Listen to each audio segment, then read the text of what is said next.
So today's topic is about the deep learning. Why deep learning? As we all know कि हम जब किसी भी बड़े से बड़े सिस्टम पे काम कर रहे होते हैं, किसी भी ऐसी सिचुएशन में हम अगर किसी चीज़ को डील कर रहे होते हैं, तो we need to connect with a lot of things. We need to connect with a network. अब एक नेटवर्क होता है जिसमें हम किसी भी चीज़ को प्रॉपरली लीव भी कर सकते हैं, किसी भी चीज़ को मैनिपुलेट भी किया जा सकता है. But why deep learning? Why we are dealing in a lot of with deep learning? Why now? Why all the way now? Why not in the start we are having the problems with the deep learning? Why we are now into the deep concept of deep learning? So as we all know, the basics of machine learning and all around the world, machine learning and the conceptual machine learning are totally different. So while happening, what is in the deep learning is about the total concept, the concept behind everything. Like today we are going to also discuss about how we're going to use TensorFlow in our deep learning stuff. So it's a part of lab 1, in which we are going to create a music generation using recurrent neural network. So recurrent neural network is a part of a deep learning as well. So when we continue with deep learning, why deep learning and why now? So it comes to know, like, we have different type of layers, we have different type of edges, we have different type of communication gap in deep learning. So why deep learning? The hand engineered feature are time consuming. Like if you're going to recognize a person with using your hand, with using your naked eye, so it will take definitely a time, and that timeline depends on what you are dealing in, how you are dealing in, actually more into how we are able to understand what we are going to do and how we are going to make it.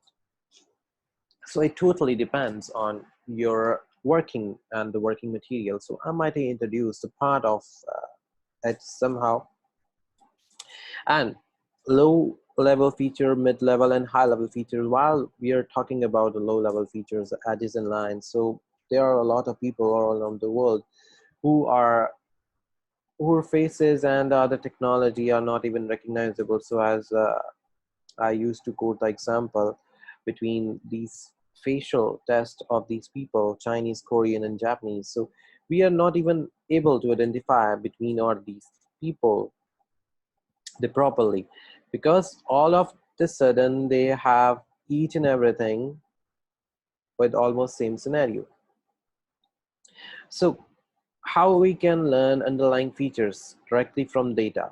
So that's a part of deep learning where we are going to use underlying features into the data so we can easily understand and recognize the person. So why now? Why we are going into it? So 1952 gradient descent was invented and was discovered that we are able to identify the people or the objects with the help of gradient descent algorithms, and these algorithms develop day by day. So deep learning was introduced way back in 1995. Deep convolutional neural network did where they deal with the digital recognition system. So while dealing with the digital recognition system, it actually happens way back in 1986 when they found the multi-layer perceptron. So today, right now, why we are into these kind of neural networks or the algorithms, like अगर ये 1986 के अंदर ये सारे algorithms आ चुके थे properly, जिसके अंदर हम ये सारे multi-layer perceptron, single layer perceptron use कर रहे थे, so हम अब आके क्यों use करें? बिग डेटा की वजह से मेरा नहीं ख्याल कि big data is a problem for the deep neural network, hardware और सॉफ्टवेयर के अब जैसे बिग डेटा की अगर बात करते हैं तो लार्ज डेटा सेट, जैसे Google is using a large amount of data set, so Google के लिए ये एग्जांपल हमारे लिए बेस्ट हो सकती है. While dealing in Google, yes it would be an best और बेटर एग्जांपल कि हम इसके साथ कोई काम कर सकते हैं या इससे हम कोई काम चला सकते हैं, लेकिन for the Google, because the Google have the large data sets. We are dealing in Google and Google have the large data sets into it. So Google के data set large हो सकते हैं. Google have the large data sets. लेकिन easier collection and storage, that would be a problem. वो problem create हो सकती है कि जो हमारे पास ये लार्ज डेटा सेट्स या इस तरह की कोई भी चीज़ आ रही है, तो ईज़ियर हो सकता है या नहीं हो सकता, that would be a problem. Storage में जा सकता है, ये ईज़ी है कि ये स्टोरेज का पार्ट बन सकते हैं या कुछ भी ऐसा हो सकता है, क्योंकि we are dealing in neural networks, तो डेटा ऑटोमेटिकली बैक डिकेज का ही होगा, मतलब उसने काफ़ी डेटा ने अपने आप को पहले से काम कर लिया होगा। अब पहली प्रॉब्लम और फैक्ट क्या आता है? पहला फैक्ट ये आएगा कि हाउ, व्हाई, हम इस पे क्यों कर रहे हैं, ऐसे क्यों डील कर रहे हैं या ऐसा क्यों हो रहा है। सो हमें फैक्टर्स के अंदर जो चीज़ें नज़र आएंगी, उसके अंदर हमें 3 से 4 चीज़ें हो सकती हैं। पहली चीज़ ये भी हो सकती है कि जो डेटा सेट है वो लार्ज है, लेकिन वो किसी प्रॉपर इंटीग्रेशन की वजह से नहीं आ रहा। अब हम इसमें जो डिफरेंट कंपनीज़ हैं जो अभी तक इसके अंदर इंटीग्रेट कर चुकी हैं, वो इमेज है, इमेज डॉट नेट है, विकीपीडिया है, एंड न्यूरल नेटवर्क के अपने लोग काफ़ी कुछ है। Hardware, if we talk about the hardware and different hardwares using into these kind of software system programming, तो हार्डवेयर डिपेंड करेगा, क्योंकि हमें रिक्वायर्ड होगा यहाँ से जीपीयू, ग्राफिक प्रोसेसिंग यूनिट, जैसे हम अपने गूगल इसके ऊपर भी यूज़ कर रहे होते हैं। As I always told you about कि we have the operating system, we have the GPUs over here, तो हम इन जीपीयूज को यहाँ पे भी यूटिलाइज कर रहे होते हैं। अब जीपीयूज को यूटिलाइज करने का, that is another way how we gonna use all the GPUs and the other part. तो इसके अंदर भी हमारे पास जीपीयूज इसमें यूज हो रहे होते हैं। अब डिपेंड ये करेगा कि क्या हम मैसिव पैरेललाइजेशन इसमें यूज कर सकते हैं। Yes definitely we have a, हम यहाँ पे कोड करते हैं, क्योंकि हम टेंसरफ्लो का सोल्यूशन निकाल टेंसरफ्लो से कर रहे होते हैं। यस हम डेफिनेटली इसके पैरेललाइजेशन में काम कर रहे होते हैं। That's why we design the algorithm used by the new models of TensorFlow. TensorFlow improve performance improve करता है सिर्फ। TensorFlow is going to use to increase the performance of that specific thing. अब उसने सिर्फ परफॉर्मेंस इंक्रीज करनी है, may be वो इसकी परफॉर्मेंस इंक्रीज करे, मे बी अपने मॉडल की परफॉर्मेंस इंक्रीज करे, तो इट डिपेंड्स ऑन ऑलवेज कि इसका ग्राफिकल यूनिट जो है वो क्या हमें परफॉर्मेंस दे रहा है या क्या परफॉर्म कर रहा है। सो समटाइम ये डिपेंड करेगा कि इसने अपनी क्या परफॉर्मेंस दी है, समटाइम्स ये डिपेंड नहीं करेगा। अब इसकी डिपेंडेंसीज जो हैं वो डिफरेंट भी हो सकती हैं, इसकी डिपेंडेंसीज जो हैं वो हर तरह के ऊपर मैटर भी कर सकती हैं। अब जैसे ये हम ग्राफिक्स की बात करें या हम कोई भी ऐसी चीज़ की बात करते हैं जिसमें अगर हम कोई भी इंटीग्रेशन लेके आ जाते हैं, जैसे हार्डवेयर इंटीग्रेशंस हैं, या हम बात करते हैं कि इसमें जो चीज़ चल रही होती है जैसे इम्प्रूव उसका सॉफ्टवेयर हो गया होगा, तो इट मीन कि सारी चीज़ें आपस में एक दूसरे पे डिपेंडेंट हैं। जब एक चीज़ सारी चीज़ों पे आपस में डिपेंडेंट, जैसे ग्राफिक जो है वो डिपेंडेंट है, ग्राफिक डिपेंडेंट है उसके ऊपर, सॉफ्टवेयर के किसी यूनिट्स के ऊपर, तो इट मीन्स कि हर चीज़ आपस में हम डिपेंडेंसी के साथ ही यूज़ कर रहे हैं। सो इट मीन्स कि हार्डवेयर डिपेंड भी करेगा समटाइम्स डेटा के ऊपर, चाहे वो बिग डेटा है, चाहे वो लार्ज डेटा कलेक्शन है, चाहे वो किसी भी कंपनी के थ्रू वो डेटा की कलेक्शन की गई है। So it matters in lot ways. तो अब जब चीज़ ये मैटर कर रही होती है, तो पहला पॉइंट क्या आता है हमें मैटर के ऊपर? पहला पॉइंट ये आएगा, how we gonna deal in all these things. अब क्यों कर रहे हैं?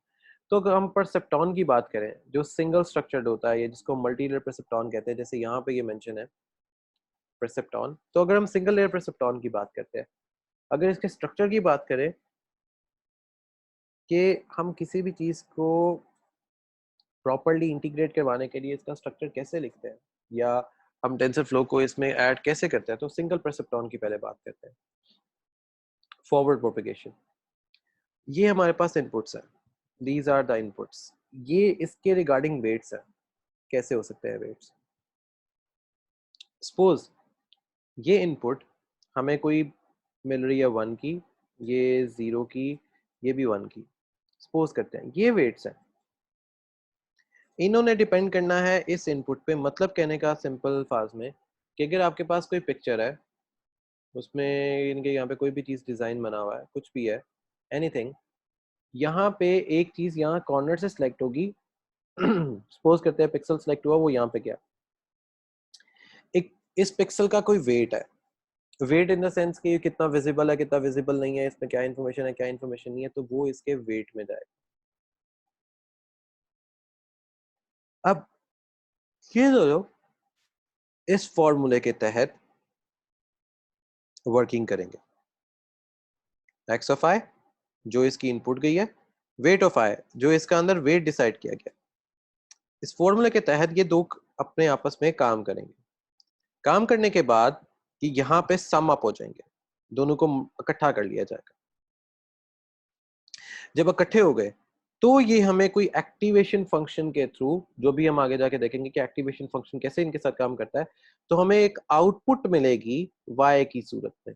y पुट जो y है इट्स एन आउटपुट, रिजल्ट कह सकते हैं। हमें ये किस सूरत में मिल सकता है? 0.0 समथिंग की सूरत में मिल सकता है। 1 भी हो सकता है, 0 भी हो सकता है, और कुड बी एनीथिंग। लेकिन जो भी होगा वो 1 और 0 के दरमियान में होगा। 1 और 0 से कभी भी वो चीज एक्सीड नहीं करेगी। ये आउटपुट 0 और 1 के दरमियान में होगा, क्योंकि इसको हम कहते हैं फीड फॉरवर्ड। जैसे आया वैसे ही फॉरवर्ड कर दिया गया। So this is about the feed forward. जैसे आएगा, फॉरवर्ड प्रोपेगेशन भी इसको कहते हैं कि जैसे आया वैसे ही उसको आगे फॉरवर्ड कर दिया गया। अब सपोज करते हैं हमें यहाँ पे आउटपुट नहीं मिली जो हमें चाहिए, हमें वो आउटपुट नहीं मिली।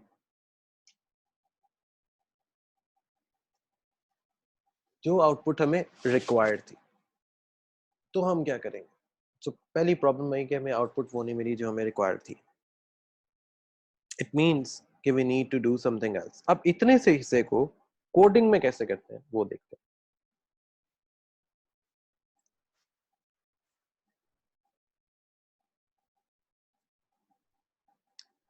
मैंने एक चीज ली, that is TensorFlow as TF. क्योंकि मैंने एक अपनी इंटीग्रेशन करवानी है, वो मैंने यहाँ पे ले ली, सिर्फ एक एल्गोरिथम बना बनाया उठा लिया। इट मीन्स कि मैंने इसके अंदर कोई एक एल्गो दे दिया। अब जो एक्टिवेशन फंक्शन मैंने अगर यूज करना है तो उसके लिए मैं टेंसर फ्लो दे दिया। अब बिफोर गोइंग फर्दर मैं इस नेटवर्क को एक्सप्लेन करूंगा इन द फॉर्म ऑफ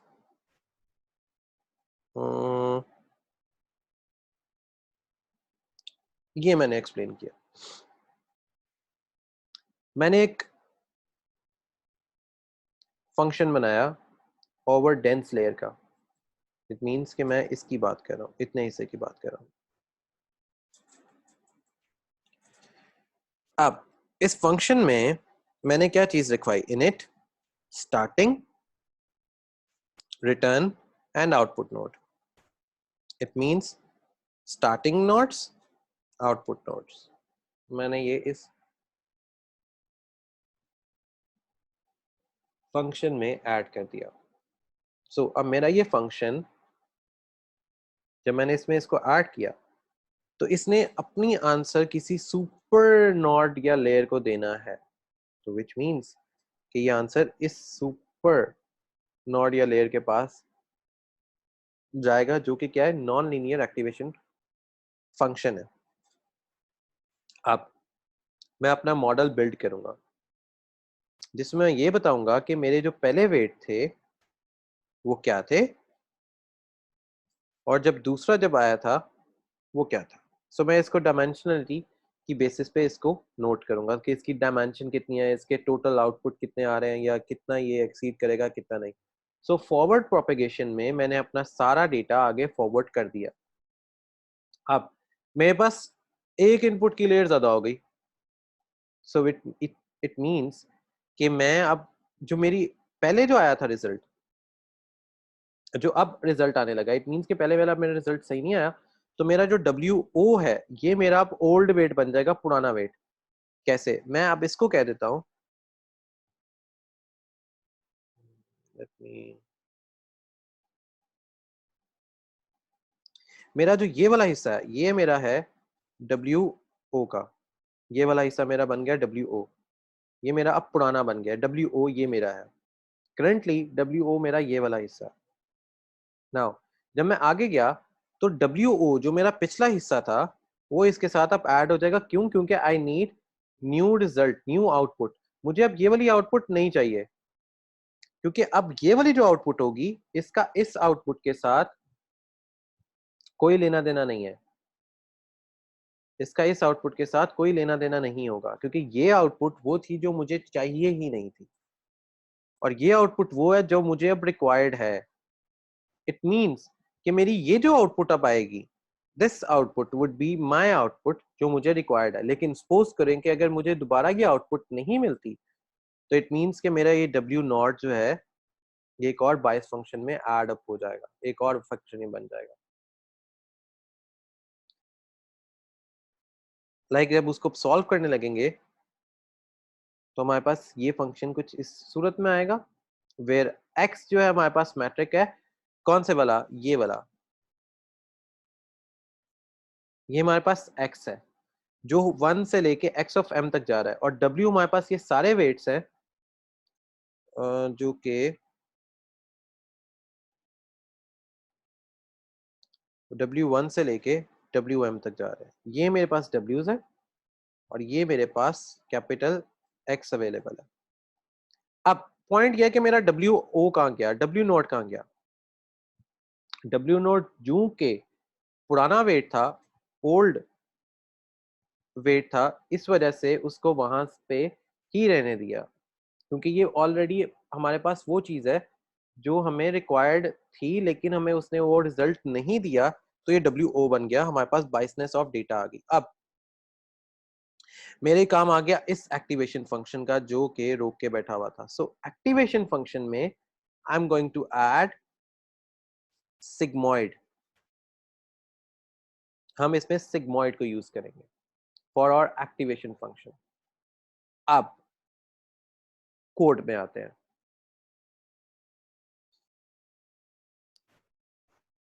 मैंने अपनी उसकी कॉल की, जैसे मैंने बताया, उसके बाद इसको मैंने छोड़ दिया। अब मैं अपने सिग्मॉइड फंक्शन को इसमें ऐड करूंगा यूजिंग एपीआई। लेकिन उसके साथ साथ मैं एक और चीज आपको इसमें दिखा दूं, before we are going to add a sigmoid function और समथिंग लाइक इट, इसमें हम अपने नेटवर्क को भी खुद से क्रिएट करते हैं। जैसे मैंने एक अपना फंक्शन बनाया, अब ये सिग्मॉइड फंक्शन नहीं है, ये कंप्यूटेशनल फंक्शन है। मैंने उसको बताया कि जो भी टेंसर फ्लो के पास वैल्यू आई है ए और बी की, वो इसको ऐड अप कर दो, सम कर दो। इट मींस कि जो भी ए और बी की वैल्यू आई है, जो भी वेट्स की वैल्यू आई है, जहां पे वेट्स हमारे पास एक्स से एक्स और यहाँ पे जो भी चीज है एक्स और डब्ल्यू है, वहां पे हमारे पास ए और बी है, जो भी वेट की वैल्यू आई है उसका ऐड फंक्शन बनाओ। सो हमने उसका ऐड फंक्शन क्रिएट कर दिया। जब ऐड फंक्शन क्रिएट किया तो हमने उसकी डिस्क्रीट में सब्ट्रैक्शन भी दे दी और मल्टीप्लीकेशन भी दे दी। इट मींस कि हमारे वेट्स यहाँ पे ऐड भी हो सकते हैं, माइनस भी हो सकते हैं, और इट कुड बी पॉसिबल कि वो आपस में मल्टीप्लाई भी हो रहे हो। सो ये सारी चीजें हमने उसको फीड फॉरवर्ड को पहले ही बता दी कि ऐसा कुछ होने वाला है। ये वो दूसरे कॉमन एक्टिवेशन फंक्शंस हैं जो आप सिग्मॉइड की जगह पे यूज कर सकते हो। सो सिर्फ ये वाली फाइल को यहाँ पे इंपोर्ट करना होता है, so you can easily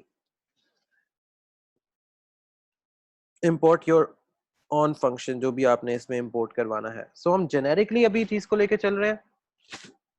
so इस वजह से अभी हम यहाँ पे सिर्फ टी एफ लिखेंगे, हम अभी इसको यहाँ पे कोई और वैल्यू नहीं देंगे। देन अब फंक्शन जब अपने आप को ऐड करता है तो इसकी इंपॉर्टेंस क्या है, क्योंकि हमारे पास कोई भी चीज आती है वो नॉन लिनियरिटी के ऊपर होगी। नॉन लिनियरिटी का मतलब है कि उसकी कोई प्रॉपर एक क्या कह सकते हैं, वैल्यू इंटीग्रेशन या कॉम्बिनेशन के साथ नहीं बना होगा। इट्स अ नॉन कंप्यूटेशनल और नॉन लीनियर वैल्यूज। अब non computational and non linear, it means कि ये आपस में किसी के साथ भी मैच अप नहीं करेगा। So it's scattered all long. अब स्कैटर्ड का मतलब क्या है, हम लेते हैं किसी के फेस की एग्जांपल, सपोज करते हैं हम किसी के फेस की एग्जांपल लेते हैं, ये फेस है। अब चाइनीज फेस, कोरियन, और साथ हम अगर एग्जांपल ले लें पाकिस्तानी फेस, तो ये तीनों फेसेस कंट्री वाइज तो डिफरेंट हो सकते हैं। सपोज करें कि चाइनीज अगर रह पाकिस्तान में रहा है, लेकिन है चाइनीज, तो हम उसको चाइनीज ही कहते हैं, चाहे वो पाकिस्तान की नेशनलिटी ही रखता हो क्यों ना हो। जैसे यहाँ पे हमारे पास सेम लोग बल्तिस्तान के होते हैं।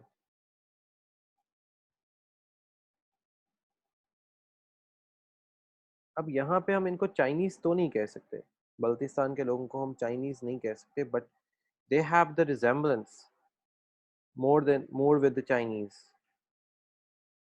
लेकिन ये चाइनीज नहीं है, तो हम इनको कुछ चाइनीज के साथ, क्योंकि ये बल्तिस्तान के हैं, लेकिन हम इनको ज्यादातर मैप किससे कर रहे होते हैं, चाइनीज से, because they have the facial almost recognize towards the Chinese. अब ये, लेकिन ये चाइनीज है नहीं। अब बल्तिस्तान हो गया या इस तरह के जितने भी एरियाज हो गए,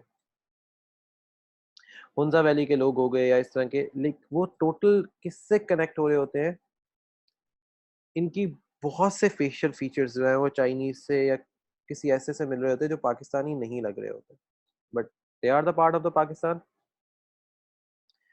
लेकिन हम उनके फेशियल फीचर्स को मैप कर रहे होते हैं उनसे चाइनीज के साथ, क्यों, क्योंकि वो दिखते वैसे हैं। अगर, क्योंकि वो हुए क्या, नॉन नॉन लिनियरिटी के ऊपर हुए। जब आपकी कोई फीचर्स नॉन लीनियर पॉइंट्स के ऊपर मिल रहे होते हैं, तो आपके एक्टिवेशन फंक्शन से होते हैं, वो काम उस नॉन लीनियर पॉइंट्स के अकॉर्डिंग करते हैं। अब नॉन लीनियर पॉइंट्स हमारे पास, अगर हम सपोज भी कर लेते हैं कि अगर हम कोई ऐसी चीज या नेटवर्क ऐसा डिजाइन कर लेते हैं जिसमें हम हाफ हाफ अपनी मर्जी से कर लेते हैं किसी पॉइंट की बेस पे, किसी प्रोसीजर की बेस पे, तो हमें पहला फैक्टर यही आएगा कि हम इसको इस तरह करके डिवाइड कर सकते हैं, हम इजीली इस तरह इसको निकाल सकते हैं। लेकिन ये हमारे पास कॉम्प्लेक्स फंक्शन बन जाएगा, क्योंकि ये डिसीजन जिसमें कोई चीज मैटर नहीं करती, सिर्फ हमने हाफ हाफ किया, तो सिर्फ हमें ये कह लें कि हमने यहाँ पे कम्युनिटी बना दी जिसमें सारा मिक्सचर है। जैसे अभी मैं गिलगित बल्तिस्तान की एग्जांपल ले रहा था चाइनीज के साथ, सो इट्स अ मिक्सचर। लेकिन अगर आप उनको अलग अलग निकालते हैं तो आपको कुछ इस तरह का ग्राफ मिलेगा अलग अलग निकालने के बाद। इसी तरह ही हम अपने इसमें काम कर रहे हैं, अलग अलग निकालने वाला। जब हम किसी आउटपुट को किसी अलग अलग तरीके से निकालते हैं,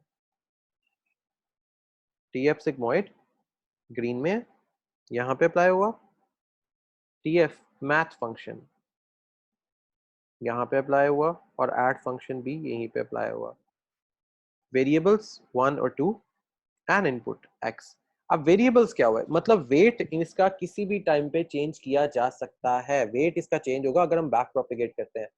और अगर if you are going to change the weight using the back propagation, तो it means we have something with b जो इसकी डेंस वैल्यू हो सकती है, या इसके अंदर बाइसनेस हो सकता है, फंक्शन बाइस हो सकता है।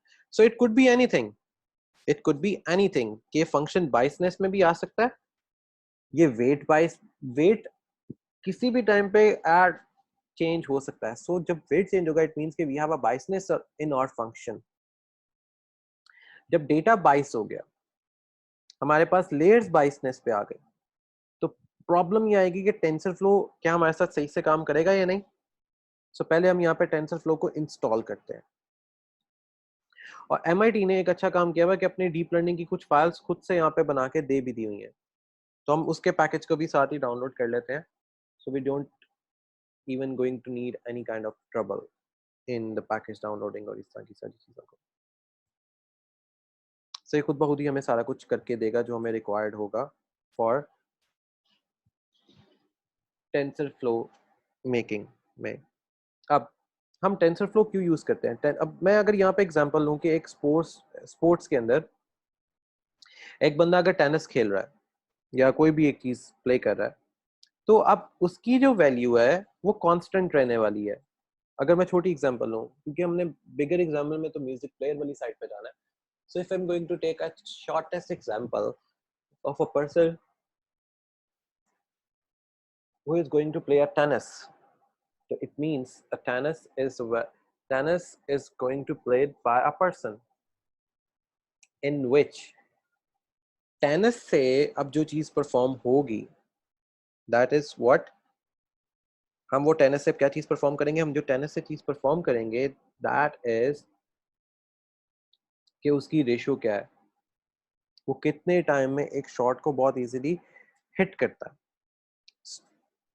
तो हमने उसकी एक नॉर्मल वैल्यू दे दी कि नंबर, उसको हमने दे दिए कि वो एक टाइम पे ऑलमोस्ट जो वो हिट कर सकता है with in a minute, that is 1.44। probability है, it's a sort of probability where we are going, where we are dealing in the probability, it means कि हम उसकी वैल्यू फ्लोटिंग पॉइंट में ही देंगे, so it's a probabilitic ratio in which we are going to understand if a person have a minute to play a tennis, then in 1 minute he is able to play 1.5 shot properly on the tennis board. लेकिन अब पहला factor क्या आता है, पहला factor ये आता है क्या वो 1.5 शॉट प्रॉपरली खेल सकता है, क्या वो टेंसर फ्लो, उस टेंसर फ्लो हमें ये बता सकता है कि उसने जब शॉट खेलनी है तो वो शॉट खेल सकता है और वो रैंक पे वो शॉट खेलेगा या खेल सकता है। सो हमने क्या डिफाइन किया, हमने उसके स्पोर्ट्स के अंदर उसको बता दिया कि if he is able to play a shot तो उसका एक रैंक डिफाइन हो जाएगा, क्योंकि उसकी नंबर ऑफ शॉट्स में भी उसका रैंक आ जाएगा। अब मैं इसको रन करता हूँ, मतलब कहने का मैं आपको बता देता हूँ। अगर आप बैडमिंटन खेल रहे हैं या टेनिस खेल रहे हैं, कोई भी ऐसी चीज कर रहे हैं, तो इट मीन्स कि अगर आपके पास 1 मिनट है या उससे भी कम का टाइम है, तो आप कितना अच्छा शॉट 1 मिनट में खेल सकते हैं, कितने अच्छे आप डायमेंशंस में उसको हिट कर सकते हैं बॉल को या किसी भी चीज को। तो ये वो चीज होती है। तो टेंसरफ्लो के according no sports player is able to play a good shot in a minute. It means कि हमारी जो फ्लोटिंग वैल्यू थी जो हमने डिसाइड करके बताई थी, इट मीन्स कि वो उसके साथ जीरो डायमेंशन में जीरो एंगल पे एक कोई भी हिट होगी तो वो जीरो डायमेंशन पे जाएगी, विच मीन्स कि कोई भी शॉट प्ले नहीं की जा सकती within a properly minute. उसकी reason a player need to be settle down and have to think a lot of things. So हमारे पास दोनों डायमेंशंस जो हैं वो जीरो डायमेंशंस आ गई हैं। इट मीन्स कि हमें अब इसकी जो वैल्यूज है उनको इनहांस करना है।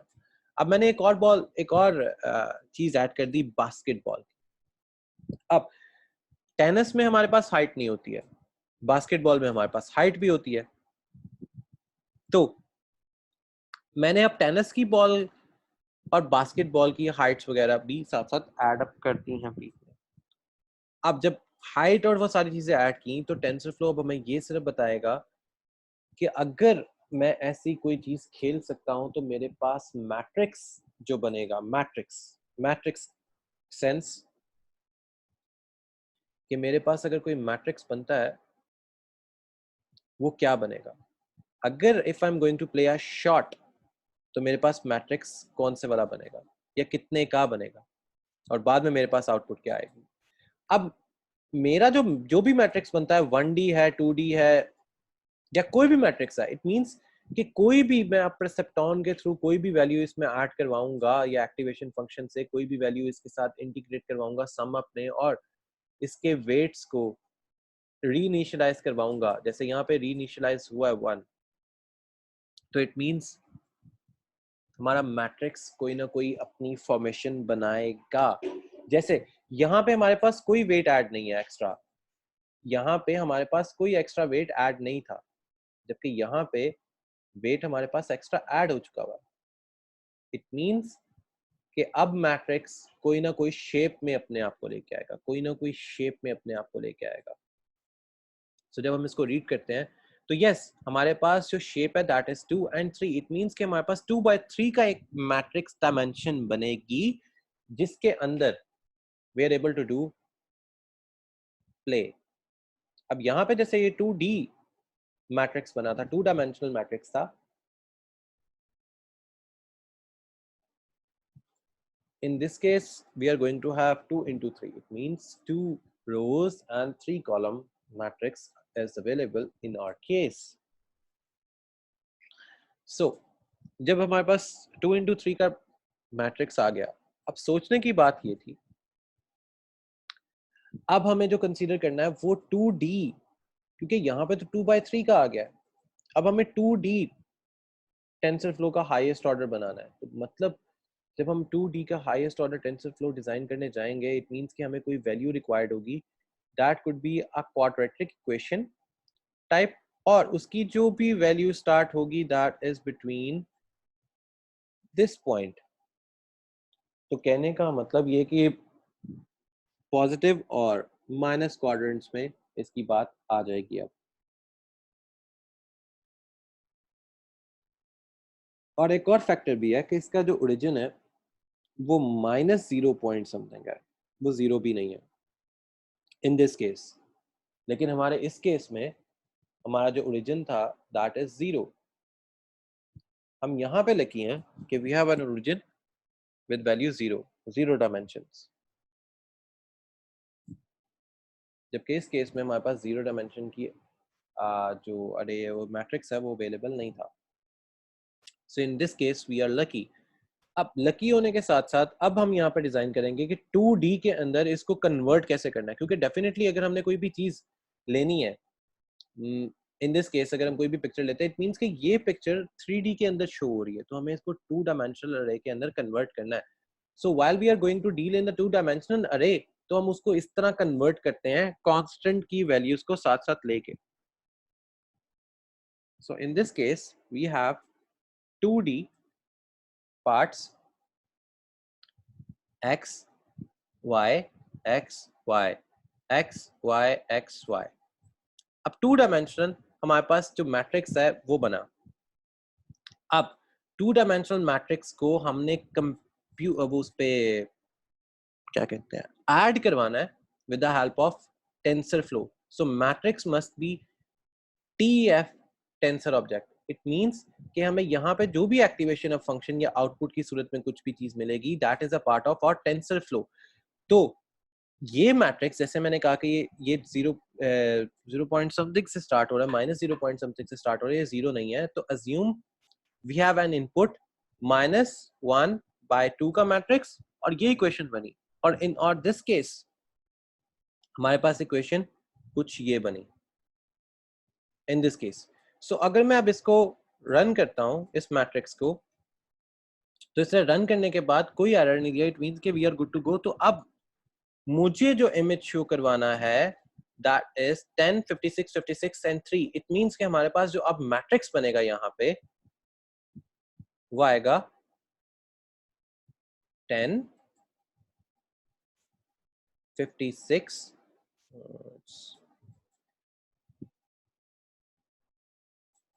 10 56 एंड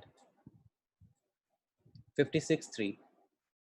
कि यहाँ पे भी 56 होगा, 256 होगा,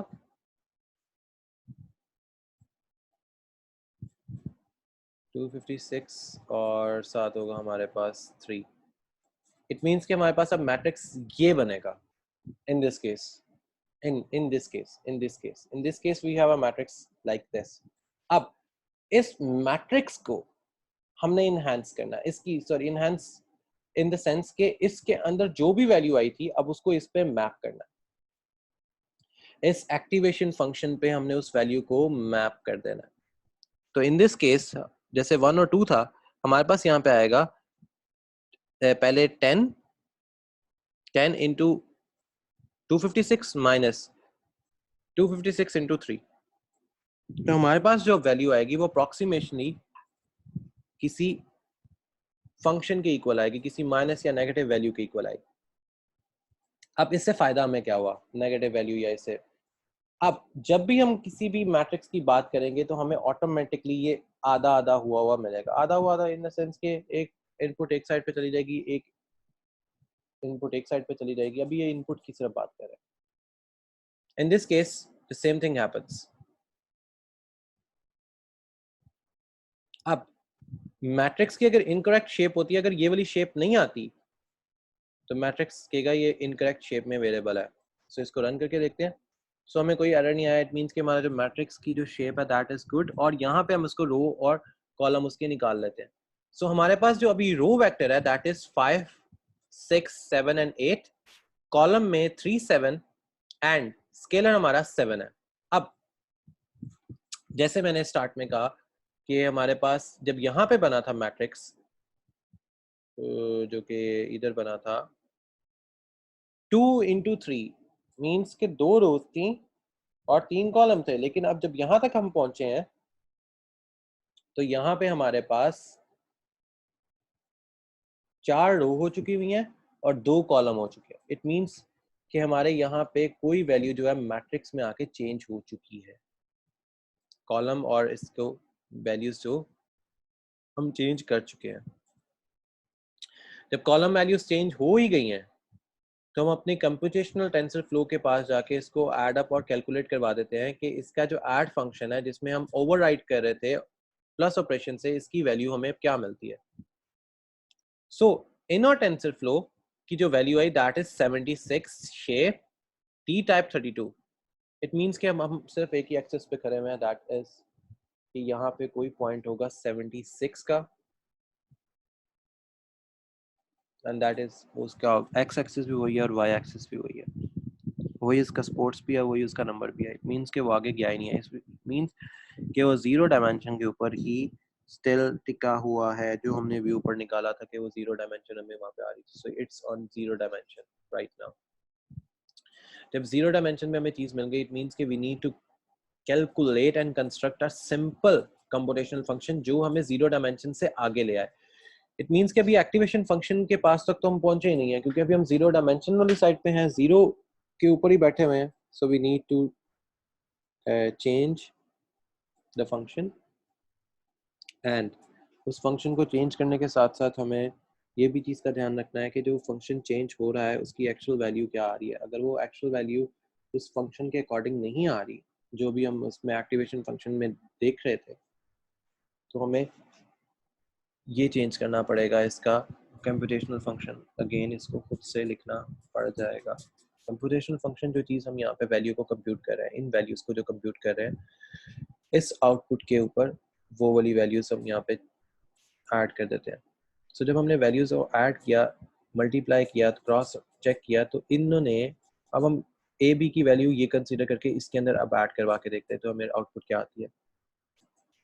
सो टेंसर फ्लो जो आउटपुट दे रहा है दैट इज 6.0 विच मीन्स कि कोई भी जो भी आउटपुट हमें इस फीड फॉरवर्ड या बैक फॉरवर्ड प्रोपिगेशन से मिलने वाली है यहाँ पे, दैट इज ऑन, ये 0 नहीं होगी, दैट विल बी ऑन 6। वो जो भी वैल्यू है that will be the 6th value. हमें वहाँ पे इसके आउटपुट में 0 समथिंग नहीं मिलने वाली। अब हम बिल्डिंग न्यूरल नेटवर्क परसेप्ट्रॉन करते हैं। अब जो हमारे पास WO जो पुराना वेट था, वेट और उसकी इनपुट्स, सो दीज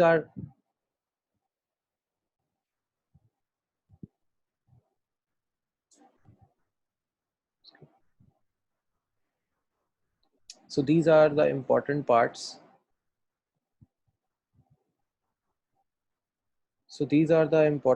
जो हम इसमें इसको साथ साथ लेके चल रहे थे। तो ये डिपेंड करता है कि हम इसको कैसे क्या चीज़ क्यों करेंगे और कैसे करेंगे। So it matters in a long ways as well.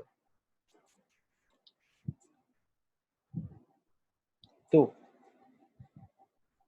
इसको अब ऐड अप करते हैं। ऐड अप करने के बाद हमें पता लगा कि ये 6 और इसके ऊपर इसमें ये ऐड अप हुआ एंड अब हम अपने न्यूरल नेटवर्क को कंसीडर करते हैं कि what is our neural network in TensorFlow.